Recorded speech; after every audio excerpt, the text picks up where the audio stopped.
News 18 India. नमस्कार, मैं हूं यतेंद्र शर्मा और आप देख रहे हैं न्यूज़ 18 इंडिया।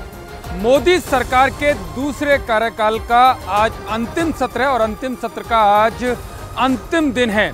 ऐसे में ये दिन यादगार हो, ऐतिहासिक हो, इसके लिए सरकार ने एक खास तैयारी की है। और जो संसद सत्र का जो कल यानी कि 9 फरवरी को जो खत्म होने वाला था उसे एक दिन बढ़ाया गया और उसका विशेष कारण है कि विशेष धन्यवाद प्रस्ताव आज सरकार ला रही है राम मंदिर और प्राण प्रतिष्ठा समारोह पर, जो 22 जनवरी को अयोध्या में हुआ। ये खास इस वजह से भी है कि केवल अंतिम सत्र ही नहीं है सरकार का, जो विशेष धन्यवाद प्रस्ताव लाया जाएगा उसमें विशेष फोकस भी किया जाएगा, क्योंकि ये प्रस्ताव का जो नाम है भारत और भारतीयता के प्रतीक श्री राम, श्रेष्ठ भारत एक भारत के प्रतीक श्री राम, भारतीय संस्कृति के प्रतीक श्री राम, यानी कि आज संसद के दोनों सदन राम में नजर आएंगे। दोनों ही सदनों में राम नाम की गूंज होगी। प्रधानमंत्री नरेंद्र मोदी खुद जय श्री राम का उद्घोष करते हुए नजर आएंगे। क्या है, हमारे साथ हमारे सहयोगी अमित पांडे जुड़ गए हैं। अमित, आज दोनों ही सदनों में राम का नाम गूंजेगा और जो सरकार का जो एक कह सकते हैं चक्रव्यूह है, क्या उसमें विपक्ष भी फंसता हुआ नजर आएगा? क्या है विपक्ष की रणनीति? देखिए, विपक्ष की जहां रणनीति, अब से थोड़ी देर पहले विपक्ष ने कांग्रेस के सांसदों ने भी लोकसभा सांसदों को 3 लाइन का व्हिप जारी हो चुका है कि आप लोग मौजूद रहेंगे सदन में। ये तो विपक्ष की रणनीति हुई। अब जहां तक संसद की पूरी कार्रवाई का सवाल है यतेन, तो आज ये भगवान श्री राम के नाम पर ये विशेष चर्चा होगी और 5 बजे के आसपास पीएम मोदी जो उनके स्पीच का प्रस्तावित समय है और इस वक्त जो है पीएम मोदी वो भगवान राम मंदिर का जो जिक्र है वो करेंगे। इसके अलावा अन्य कई महत्वपूर्ण बातें भी बोलेंगे। तो सबकी नजरें यहाँ पर टिकेंगी कि 5 बजे पीएम क्या बोलते हैं। दोनों सदनों में यह चर्चा होगी और अलग अलग वक्ता है वह अपना मत रखेंगे, वक्तव्य रखेंगे। जी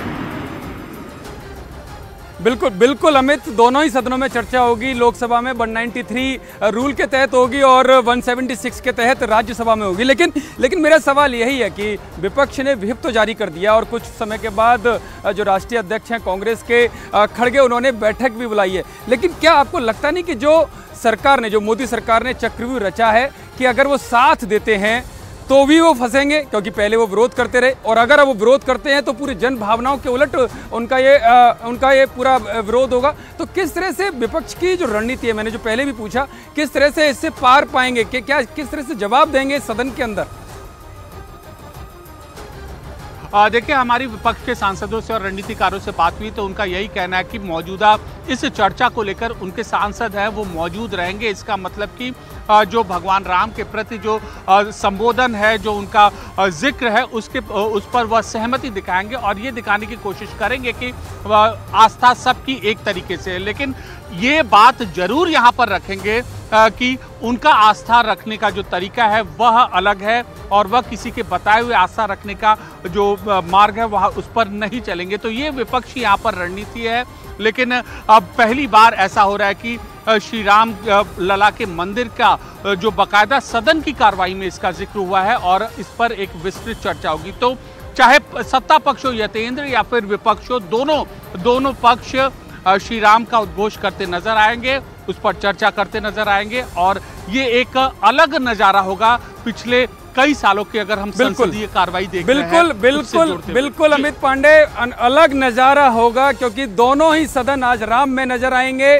और सबसे पहले मैं आपको बता दूं कि न्यूज़ 18 इंडिया ने यह खबर आप लोगों को बताई थी कि धन्यवाद प्रस्ताव राम मंदिर पर लेकर आएगी मोदी सरकार। उस खबर पर मोहर लग चुकी है और आज सुबह 11 बजे बीजेपी सांसद सतपाल सिंह, प्रताप सारंगी, संतोष पांडे इस धन्यवाद प्रस्ताव को लेकर धन्यवाद प्रस्ताव को पेश करेंगे लोकसभा में। वही राज्यसभा में राकेश सिन्हा और सुधांशु त्रिवेदी इस प्रस्ताव को पेश करेंगे। सुबह 11 बजे प्रस्ताव लाया जाएगा। यानी न्यूज़ 18 इंडिया की खबर पर मोहर लगी। सबसे पहले न्यूज़ 18 इंडिया ने आपको बताया था कि मोदी सरकार पूरे देश में एक बड़ा मैसेज देने के लिए राम मंदिर पर प्रस्ताव लाने वाली है, विशेष धन्यवाद प्रस्ताव, जिसमें खुद प्रधानमंत्री नरेंद्र मोदी सदन के अंदर जय श्री राम का उद्घोष लगाते हुए नजर आएंगे। करीब दोपहर में 3:30 बजे प्रधानमंत्री मोदी सदन में आएंगे, लेकिन उससे पहले सुबह 11 बजे सतपाल सिंह, प्रताप सारंगी इस प्रस्ताव को 193 के तहत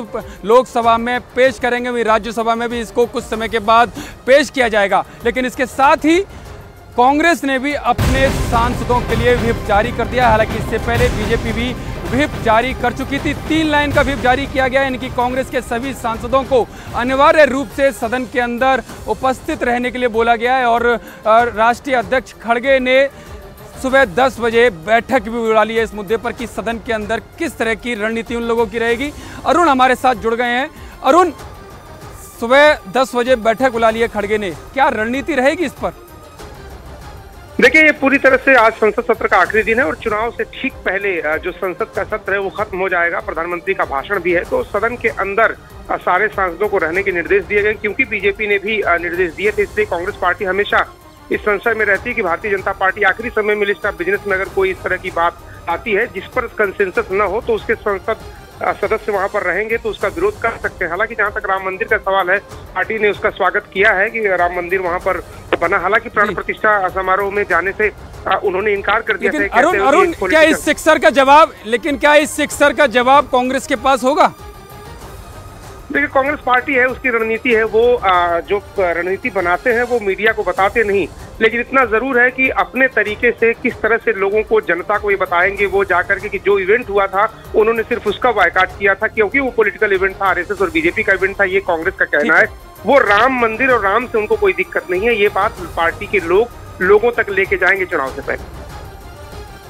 देखिए, बिल्कुल राम और राम मंदिर से उनको दिक्कत नहीं है। मैसेज देने की कोशिश जरूर कांग्रेस करेगी, लेकिन पूरे देश की जनता को, जन को ये पता है कि किस तरह से उन्होंने बॉयकॉट पूरे राम मंदिर प्राण प्रतिष्ठा समारोह का किया था। पूरे दिन भर आज संसद के दोनों सदनों में राम नाम की गूंज होगी, राम नाम की चर्चा होगी। ऐसे में विपक्ष की क्या रणनीति रहती है ये कुछ समय के बाद पता चलता रहेगा। लेकिन हम पूरे दिन भर जो भी सदन के अंदर होगा उसकी अपडेट आपको देते रहेंगे।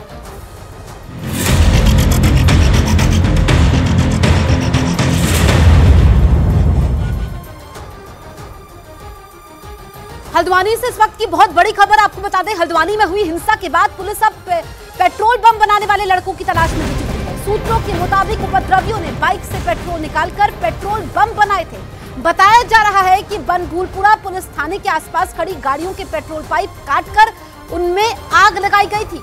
पुलिस को जो इनपुट मिला है उसके मुताबिक करीब 6 लड़के हिंसा वाले दिन पेट्रोल बम बनाकर उपद्रवियों को दे रहे थे। अब उन लड़कों की तलाश होगी, क्योंकि मुख्यमंत्री पुष्कर सिंह धामी कह चुके हैं कि किसी को भी बख्शा नहीं जाएगा। लेकिन पुलिस को पेट्रोल बम बनाने वाले 6 लड़कों की तलाश है। बाइक से पेट्रोल निकालकर बम बनाए गए थे। ये चौंकाने वाली जानकारी सामने आई है।